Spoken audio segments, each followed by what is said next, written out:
নমস্কার, আমি সুপ্রিয়া। যেমন প্রত্যেকদিন আসি তেমন আজকেও এসছি। আজকেও কিছু কিছু আপডেটস থাকবে। কি আপডেটস বলুন তো? আর কি রাজনীতি, রাজনীতি, রাজনীতি। রাজনীতিদের মতাদর্শতে তো একের পর এক ইস্যু উঠে আসেই।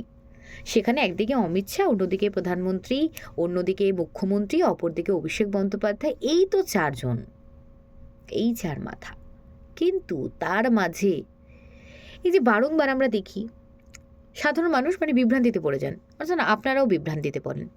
কাকে বাজবেন? বিজেপি নাকি তৃণমূল, নাকি তৃণমূল নাকি বিজেপি?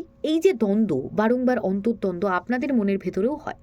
কিন্তু কোন দল সত্যিই ভালো এবং মানুষের জন্য ভাবে? এখনো অবধি তো আমার চোখে দেখা সেরকম দল গঠনই হয়নি। কারণ প্রত্যেকটি দলের এজেন্ডা সাধারণ মানুষকে ব্যবহার করা। সাধারণ মানুষকে ব্যবহার প্রত্যেকটি দল করছেন রীতিমতো। এই যে সেদিন আমরা দেখলাম, সেদিন প্রত্যেকটি মুহূর্তে আমরা দেখেছি শুনানি পর্বে বৃদ্ধারা এত বছর থেকে তারা ভোট দিয়ে এসেছেন, এই শেষ বয়সে দাঁড়িয়ে তাদেরকে বলা হচ্ছে তারা অবৈধ নাগরিক, অর্থাৎ তারা বৈধ নয়।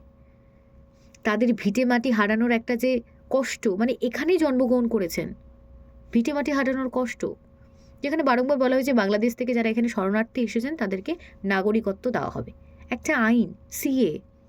কিন্তু সেখানেও টাকা নেওয়ার অভিযোগ করছে। অপরদিকে তৃণমূল কংগ্রেস বারংবার বিরোধিতা করে যাচ্ছেন, কিন্তু তাদের কাজের কাজ কিছুই হচ্ছে না।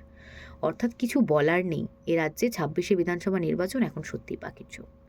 ভালো থাকবেন, সুস্থ থাকবেন, সাবধানে থাকবেন। আর আমার ভিডিও ভালো লাগলে একটা ছোট্ট লাইক করে দেবেন।